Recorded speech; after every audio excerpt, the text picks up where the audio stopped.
Good morning, everyone, and welcome to this week's assembly. And this week is my last assembly that I will be doing before I leave.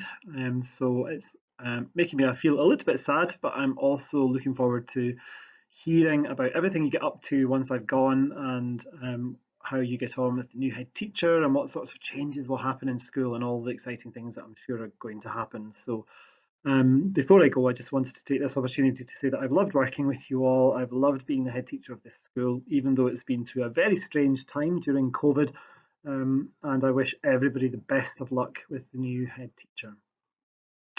Okay, this month we are looking at Ramadan, and I know we've looked at Ramadan before, but hopefully you'll learn a few new things about Ramadan in today's assembly, and it will also give you time to maybe talk to your friends who celebrate Ramadan in your class, because I think almost every class in our school will have children who celebrate Ramadan, and you can find out so much more from real life people rather than just listening to an assembly. So please take some time to ask your friends about Ramadan, how they celebrate it or mark it in their family, and how they celebrate Eid at the end of Ramadan perhaps too.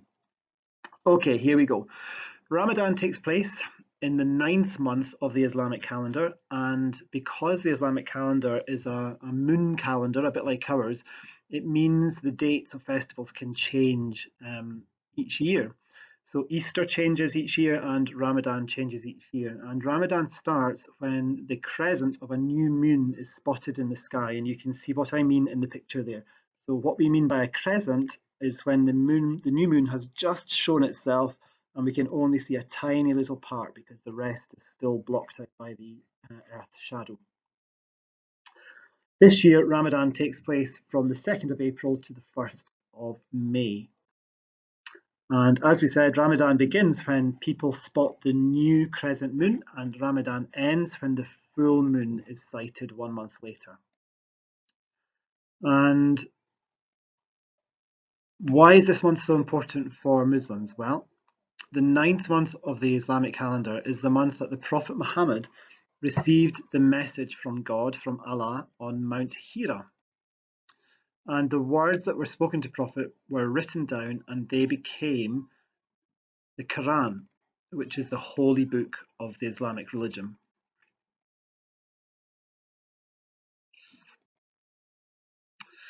So during Ramadan, many Muslims will not eat any food between the sun coming up in the morning and the sun going down at night.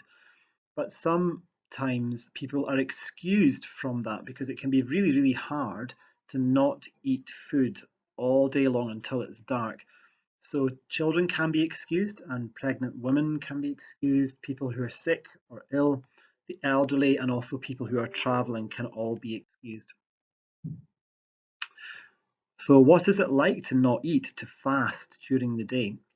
Well, some Muslims might eat a large meal before the sun comes up, so they might have to get up very early in the morning to cook the food, prepare the food, and then to eat the food. And the meal before sunrise is called suhoor.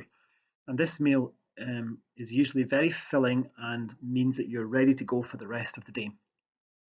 And you can see a family here eating suhoor before the sun comes up very early in the morning. You might notice that some of your friends in class are a bit more tired than usual because they've had to get up really early to eat food.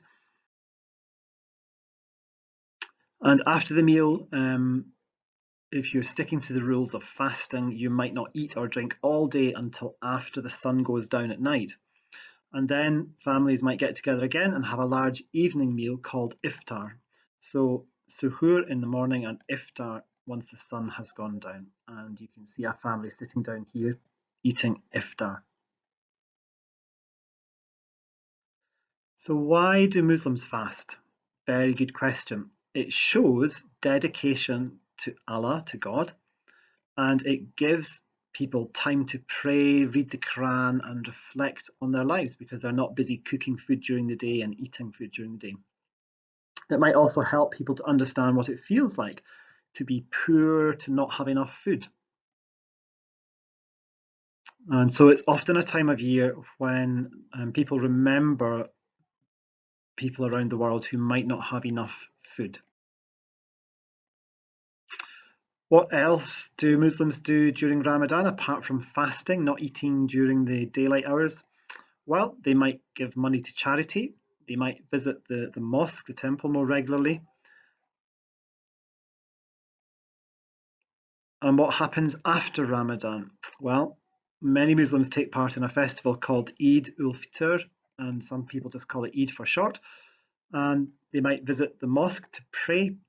They might sit down as a family and have a very nice meal. They might give each other cards and presents.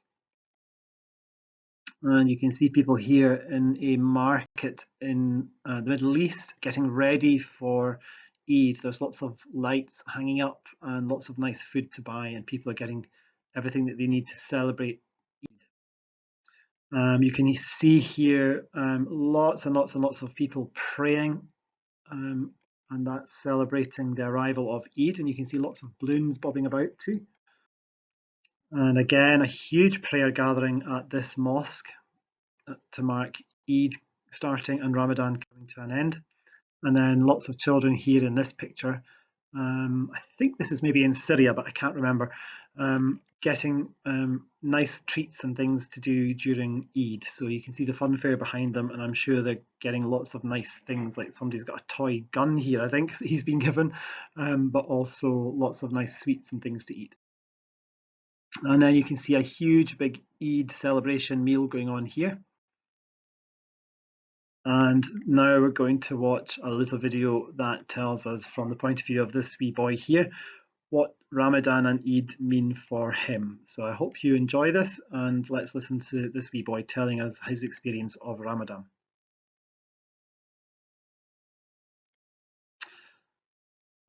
Okay, I'll have to send the teacher the link so that you can watch this. It's not working in the recording for some reason, but I'll make sure your teacher gets the link. So I hope you enjoyed finding out a little bit more about Ramadan and Eid. If you want to, you can imagine you are a newspaper reporter and you've been asked to write an article about Ramadan for people who don't know anything about it. So you could try using some of what you learned in the assembly today to write a little newspaper article all about Ramadan, and maybe you could take that home to teach people at home about Ramadan if they don't know much about it already. And you can maybe include some information about Eid as well.